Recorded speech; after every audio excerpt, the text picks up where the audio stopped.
Merhaba Oğul Bey. Merhaba. Lifeco'da Master Detox'a birinci haftanızı tamamladınız.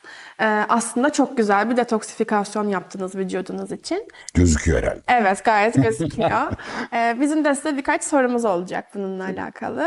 Gastronomi dünyasında olan biri olarak, mesleği yemek olan biri olarak karaciğer metabolik bir teste sokuluyor sürekli diyebiliriz. Yoğun tadımlar, farklı soslar, alkol, sürekli düzensiz saatlerde beslenmek. Sizin burada öncelikli olarak kilo vermekten de önce karaciğer detoksunu önceliklendirdiğinizi söyleyebilir miyiz? Kesinlikle tabii yani dediğiniz çok doğru. Genelde bizim hayatımızda, gastronomi hayatında menüyü siz seçemiyorsunuz. Yani birçok zaman davet olduğunuz yerde ya da tadıma gittiğiniz yerde ya da anlatacağınız konuyla ilgili bir menü oluyor. Doğru. Onun için bir seçki şansınız yok. Malum güzel yemeklerde ki genelde şanslıyım, işim gereği güzel yemekler diyorum. Güzel yemeklerde maalesef karaciğeri zorlayan yemekler, içkisi diğer taraftan. Bundan dolayı evet benim işimde kesinlikle karaciğere iyi bakmak gerekiyor. Bugüne kadar çok iyi bakmadığımı da biliyorum. Biraz ben de biliyorum.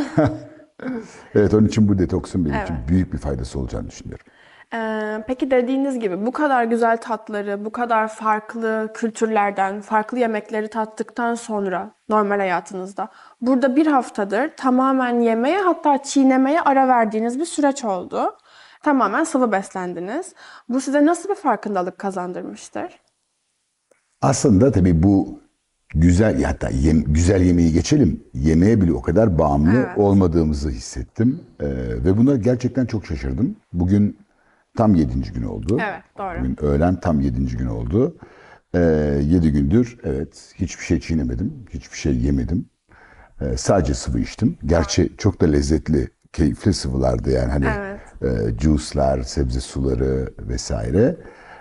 Ama onun dışında büyük bir böyle tabii ki sofra keyfini arkadaşlarla oturup e, yemek yemeyi, bir şeyler içmeyi, sosyalleşmeyi özledim. Ama bunun dışında böyle bir tahmin ettiğimin tam tersine gayet rahat geçirdim.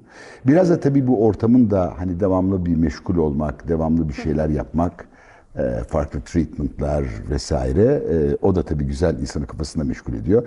Biraz da ilk defa kendime zaman ayırdığım için Evet, o da biraz çok sanki güzel oldu. evet yeme içme işini başka bir yere koyup burada biraz böyle bir hani ruhsal olarak da dinlendim. Karaciğerimi dinlendirdim. Her gün Ama yürüyüş yemek yemeden yaptınız, yoga evet. yaptınız. Evet. Ya, aslında enteresan bir ritim yani sabah yürüyüşle başlayıp Evet. ardından yoga, ardından bazen klinikte bazı şeyler, bazı tedaviler ya da tedavilerin bazı Uygulamalar. uygulamalar. Ardından işte saunası, masajı vesaire derken gün gerçekten geçiyor. Geçiyor. Biraz da hatta üzerine kitap okumak, kendine zaman ayırmak, düşünmek gibi. Hatta mailleri bile cevap vermek gibi zaman kalıyor. Evet. Peki yemeğin pek çok boyutuna hakim birisiniz. Hem kültürel hem sosyal anlamda yemeğin üzerine çalışmış, beslenme üzerine. Beslenmenin terapötik boyutuyla alakalı buradan bir şey öğrendiğinizi düşünüyor musunuz? Aslında şunu tabii insan görüyor. Yani hani beslenmek sanki olmazsa olmazlardan biri ya da yemek yemek devamlı bir şeyler içmek sanki bir ev ödevimizmiş gibi. Hani doğuştan sanki böyle gelmişiz gibi hissediyorsunuz. Ama burada görüyorsunuz ki aslında lüzumsuz yiyoruz. Çok fazla Evet. yiyoruz. İhtiyacımızdan çok fazlasını. Yani belki de avcı toplayıcıların Evet. zamanında hayatta kalmak için yemesinden biz bir anlamda keyif almak için ve hatta fazlasıyla keyif almak için yemeye başlamışız. Orada biraz insan diyor ki evet biraz burada bir yerde buna bir şey yapmak lazım. Belki dem vurmak dengelemek lazım. anlamında. Evet, evet, evet. Burada bir yandan da pek çok terapi deneme fırsatınız oldu. Bunlarla alakalı sürecinize katkıda bulunduğunu düşündüğünüz, bundan böyle bir şey beklemiyordum ama bana iyi geldi dediğiniz herhangi bir terapi ve uygulama var mıdır? Ee, evet aslında şeyi çok beğendim. Robolex'i çok beğendim. Hı hı. Çok enteresan hemen etkisini gördüm. Bölgesel. Bölgesel o ses dalgalarıyla bölgesel yağları kırma. Yani ilk seansımda bel çevrem tabii biraz özel olacak ama 100 çıkmıştı. İkinci seansta 97 çıktı. Süper. Yani hemen 3 santim belin 2 günde Sizinle konuştuğumuz gibi detoksla beraber böyle cihazları kullandığımızda oluşan kalori açığından dolayı biz çok daha kolay aslında sonuç görebiliyoruz. Belki dışarıda denediğinizden çok daha kolay oluyor bu süreçte. Fayda Biraz sağlaması şeyi de sevindim. hissettim. Yani hani tabii bunu insan karaciğerini hisseder mi diyeceksiniz ama herhalde ben karaciğerimi çok zorlamışım. Hisseder. Bu karaciğer protokolleriyle özellikle serumlar ve özellikle de diğer içtiğimiz o Liver flush. liver flush ki çok lezzetli. Evet. Onunla da mesela bayağı karaciğerimi yani yokmuş gibi hissediyorum şu an. Hemen hemen her gün liver flush uyguladık size zaten. Günde 2 kür şeklinde Aynen. şatımızla. 2 günde bir de şey yaptım. Damar yolundan Damar karaciğer yolundan takviye karaciğer sağladınız. aldım. İkisi de ben kendimi en azından o taraftan iyi hissediyorum. Ben de sizi çok daha iyi görüyorum cilt ve enerji olarak da.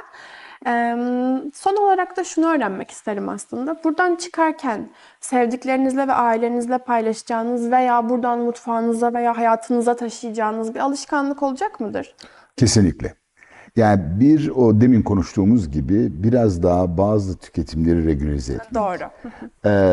Ben çok evde yemek yemiyorum. Yani yemeği çok seviyorum. Evde yemek yapmayı da yemek yemeyi de çok seviyorum ama evde her zaman en sevdiğim comfort food'ları yapıyordum. Şimdi biraz belki oraya aralara biraz daha böyle nasıl söyleyeyim o kadar da konfort olmayan ama hala lezzetli olan Evet. yemekler koymak. Mesela workshop çok enteresandı. Oradaki demolar yani tamamen vegan bir uygulamaydı ama ki ben hiç vegan bir insan değilim. Biliyorum. Fakat yani arada böyle vegan aralar koymayı mesela buradan evime taşıyacağım. Günlük hayatımda da belki bazı tüketimlerin birazcık daha frene basmak hani en azından onu ikna oldum. Biraz daha frene basılabileceğini, onun o kadar yemekten haz almadan da gayet güzel yaşanabileceğini hissederek dönüyorum burada.